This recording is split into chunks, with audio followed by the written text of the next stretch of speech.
네, 여러분 반갑습니다. 멀리서 오신다고 고생하셨습니다.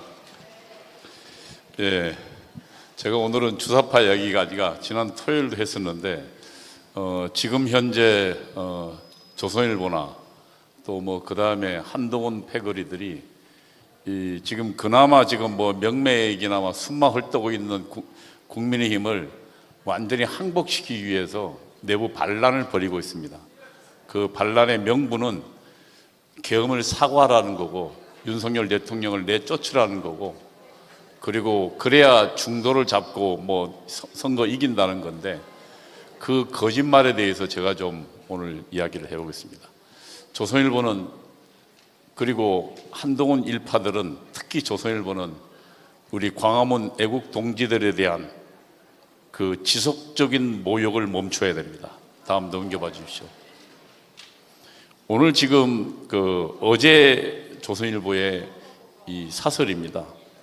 이걸 좀 약간 빨간 쪽을 좀 키워보면요, 계엄 1년이 되었는데 제대로 된 사과가 없다.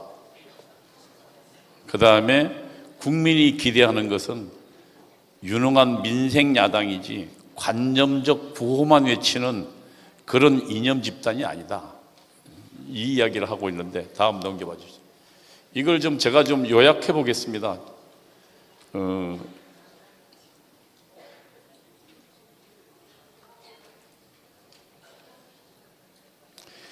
지금 국민의힘 당에서는 반란 세력이 등장하고 있는데 이들을 옹호하고 있습니다. 반란 세력들은 누구냐면, 양양자 최고위원이 계엄은 불법이었다고 주장했습니다. 두 번째, 엄태영 의원은 윤 대통령과 지난번 내쫓아놓고 또 절연을 주장하고 있습니다. 그러자 당원들이 강력하게 반발하자 이것을 지금 자중질환으로 공격했습니다. 그 다음에 지금 장동혁 대표는 한동훈 가족들의 당원 게시판 사건에 대해서 조사를 시작했습니다. 너무 늦었죠, 사실은. 예? 그 다음에 김종혁 등이 당원과 그리고 당을 모욕한 것에 대해서 지금 조사를 하고 있습니다. 이것을 조선일보는 뭐라고 이야기하냐면 당 주도권을 둘러싼 계파 갈등이다 라고 매도하고 있습니다. 그 다음에 국민이 기대하는 건 관념만 외치는 이념 집단이 아니다라고 이야기해서 국민의힘을 이념투쟁만, 제가 보기에는 이념투쟁도 제대로 못하고 있는데 이념투쟁만 일삼는 당이라고 이야기했습니다.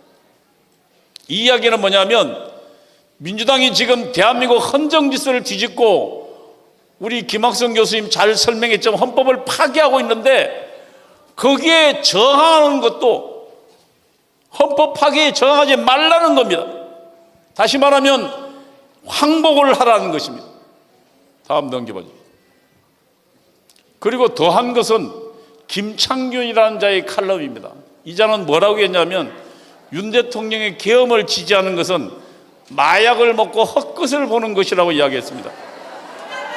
다음 넘겨봐 주십시오. 다음요. 이게 지금 김창균이라는 자의 칼럼인데요, 이 내용을 제가 요약했습니다. 다음요. 이렇게 이야기했습니다. 계엄과 부정선거 음모론을 믿는 자에게는 전통 지지층의 우리에는 중도층 오지 않는다. 산토끼는 오지 않는다. 그 다음에 젊은 층은 국민의힘을 사람으로 보지 않는다, 이렇게 썼습니다. 그 다음에 두 번째는 민주당이 현재 절대의석을 얻은 것은 윤석열 패배 때문이다. 그리고 계엄이 정당했다고 하는 사람들은 마약 먹고 헛것을 보는 사람들, 이건 그 표현 그대로입니다. 김창균 표현 그대로예요. 이 마약 먹은 사람과 단절을 하는 것 외에는 방법이 없다고 말했습니다. 다음요. 그러면 김창균의 주장이 왜 거짓 주장인지 제가 좀 설명해 보겠습니다. 계엄과 첫 번째 부정선거 주장에 중도층의 지지는 없다고 이야기하는데요. 다음요. 윤석열 대통령 계엄 선포 후에 지지율 변화를 좀 보겠습니다. 다음 넘겨봐 주십시오. 이게 지금 윤석열 대통령의 계엄 선포 후에 작년 12월 첫째 주, 그 다음에 둘째 주 11%까지 빠집니다. 박근혜 대통령 때는 4%까지 빠졌다가 완전히 지지가 없어졌습니다. 그런데 이것이 그 사이에 어떤 일이 있었습니까? 여러분, 전광훈 목사님과 그리고 여기 계신 분들이 매주 토요일 날 윤석열 대통령의 계엄은 정당하다고 외쳤습니다. 그리고 전광훈 목사는 그리고 김학성 교수는 내란 넷자도 꺼내지 말라고 전국을 돌아다녔습니다. 그러자 국민들이 바뀌기 시작했습니다. 국민들이 잠시 당황하다가 사태 파악을 하기 시작했어요. 다음 넘겨봐 주십시오. 이게 지금 1월 24일 조선일보가 한 여론조사입니다. 만일 탄핵이 돼서 대통령 선거를 하면 정권 교체가 좋냐, 정권이 연장돼, 다시 말하면 윤석열 대통령을 지지하느냐고 물으니까 윤석열 대통령 지지가 45%, 이재명 지지가 44%로 추월했습니다.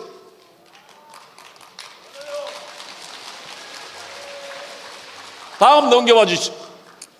이게 지금 여론조사 공정에서요, 아예 윤석열 대통령 지지도를 물었습니다. 여러분 보셨을 거예요. 윤석열 대통령 지지가요 51%가 됐고 지지하지 않는다를 추월해 버렸습니다. 과반을 넘었어요. 여러분, 이 51%는요 60%에 가까운 겁니다. 왜냐하면 여론조사는 100%가 다 투표에 참여한다는 것으로 생각합니다. 그러나 실제로 투표는 어떻게 했습니까? 70에서 75% 정도입니다. 그러면은 51%를 다시 환산하면요 60%가 넘어요. 60%가 지지했다는 얘기는 국민 상당수가 윤석열 대통령의 계엄이 정당하다고 여긴 거 아닙니까? 김창규는 거짓말한 거예요. 중도층이 왜 도망갔느냐? 국민의힘이 싸우지 않아서 그런 거예요. 우리가 광화문에서 싸울 때 중도층은 윤석열 계엄을 지지했어요. 이게 진실입니다, 여러분. 뭘 좀 알고나 이야기하지 말이에요. 다음요. 중도층 어떻게 잡는다 제가 한 수 가르쳐 드리겠습니다. 다음요. 이게 지금 지난 대통령 선거 때 중도층 잡는다고 태극기를 멀리 했어요. 좌파들은 왼쪽에 보면 태극기를 들고 나왔는데 우리 김문수 후보 측은 태극기 아예 없잖아요. 다음 넘겨봐 주십시오. 이게 지금 조지 레이코프는 뭐랬냐면 중도층은 없다예요. 정치적으로 중도층은 없다. 그러면 누가 있냐? 이중 개념주의자가 있을 뿐이다. 여기 찍었다 저기 찍었다 하는 사람, 영어로는 스윙 보트라고 합니다. 왔다 갔다 하는 사람. 그러니까 정치적으로 중도라는 개념은 없다는 거예요. 여기 찍고 저기 찍을 뿐이에요. 그래서 조지 레이코프는 뭐라고 이야기하면 자기 지지층을 확고히 잡고 그 다음에 이 스윙 보트 왔다 갔다 하는 사람을 끌어들여라는 것이에요. 우리는 계엄 때 어떻게 했습니까? 우리는 윤석열 대통령이 계엄이 정당하다고 외치고 싸우니까 이중 개념주의가 계엄 지지로 왔던 거예요.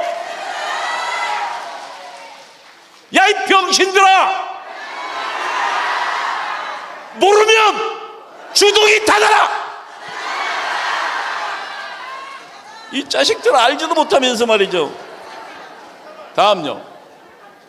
그래서 어떻게 하냐면은 보수의 가치를 지키는 겁니다. 최근에 그래서 미국 트럼프 대통령이 대통령 될 때 중도 기웃거렸습니까? 좌파로 안 갔어요.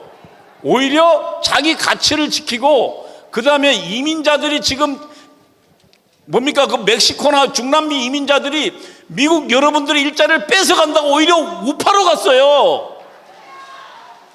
내년 선거 앞두고 중도층 가자고 하는 것은 제가 보기에는 지금 이재명에게 항복하자는 선언입니다. 저 조선일보 저 멍청한 새끼들을 우리는 가르쳐 줘야 할 것입니다.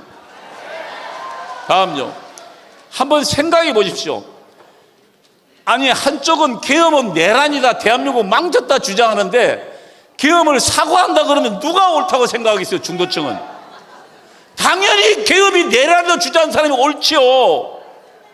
거기다 대놓고 사과해야 중도층이 자기한테 온대. 이런 정신머리 없는 새끼들 말이에요. 제가 하도 입에서 욕이 나와요. 가능하면 욕 안 하는데. 다음요. 선거란요, 찍을 이유를 설명하는 겁니다. 여러분, 사과하는 정당에 왜 찍습니까? 아니, 윤석열 대통령이 옳다고 방방 떠야 될 판에 계엄 틀렸다고 주장하는데 거기 왜 찍어요? 안 가지.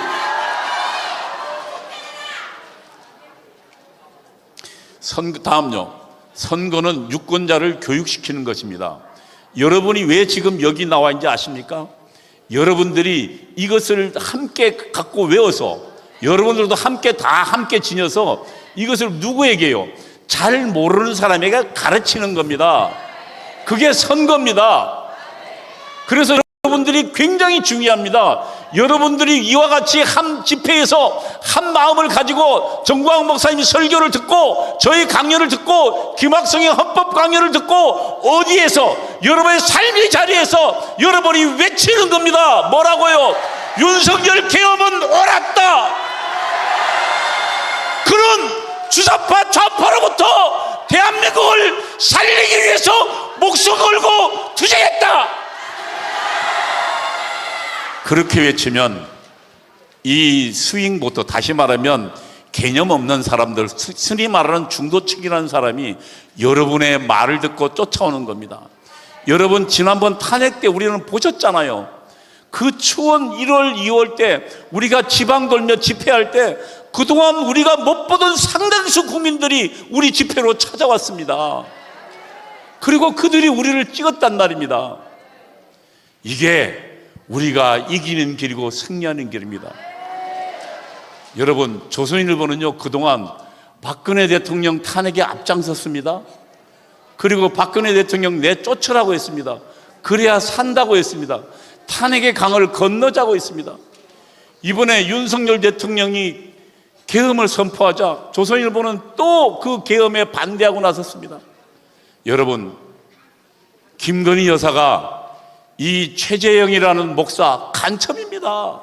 그가 몰래 카메라 차고 가서 명품 백 가지고 대통령 부영관한테 주면서 공작을 걸었어요. 그러면 마땅히 한동훈이라는 작자는 그 공작을 뭐라 해야지. 자기 부하시켜가지고 김건희 여사를 무슨 마리 앙뚜아네트라고 공격했어요. 지난 총선에 왜 패배했냐? 부정선거도 여러 가지 있지만 한동훈이라는 작자가 대통령에게 대들었기 때문이에요. 보수를 분열시키기 때문입니다. 여러분, 그렇게 해서 진 겁니다. 그러면 조선일보는 뭐라고 이야기했습니까? 윤석열 대통령하고 절연하라고 이야기했습니다. 그래서 어떻게 했어요? 결국은 김문수 후보가 윤석열 대통령 하도 나가라니까 윤석열 대통령 본인이 직접 나가버렸어요. 여러분, 그런데 그래야 이긴다고 하더만 지난 선거 어떻게 됐습니까? 졌습니다. 여러분, 조선일보가 하라는 대로 하면 그것은 보수가 망하는 길이었고 패배의 길이었습니다. 여러분, 그럼 자기들이 하라는 대로 해서 이기지도 않고 계속 졌으면 뭐 사과를 하든지 설명해야 될 거 아닙니까? 이런 호환무치한 작자들은 멍청하고 모르면 입이나 닫고 있지, 외쳐서 보수를 망한 길로 이끌어 놓고 지금 또 보수를 망한 길로 가고자 주장하고 있는 것입니다. 여러분, 그나마 장동혁은 따르고 있지만 지금 국민이 한 열 몇 명 국회의원들이 아주 난리를 치르고 있습니다. 저들은 보수의 적들입니다. 저는 어차피 지금 국민 저항권밖에 남아있지 않다면 의원 107명 다 갖고 있을 필요가 있습니까? 제가 보기에는 한동훈 일파들 전부 쳐내서 나가라고 해야 됩니다. 그리고 광화문과 손 합쳐서 싸워야 합니다. 싸우는 길에 승리가 있습니다. 지금 사과할 때가 아니라 목숨 걸고 싸울 때입니다. 여러분, 싸워야 이길 것입니다. 가자! 광화문과 함께 국민 전화권으로. 감사합니다.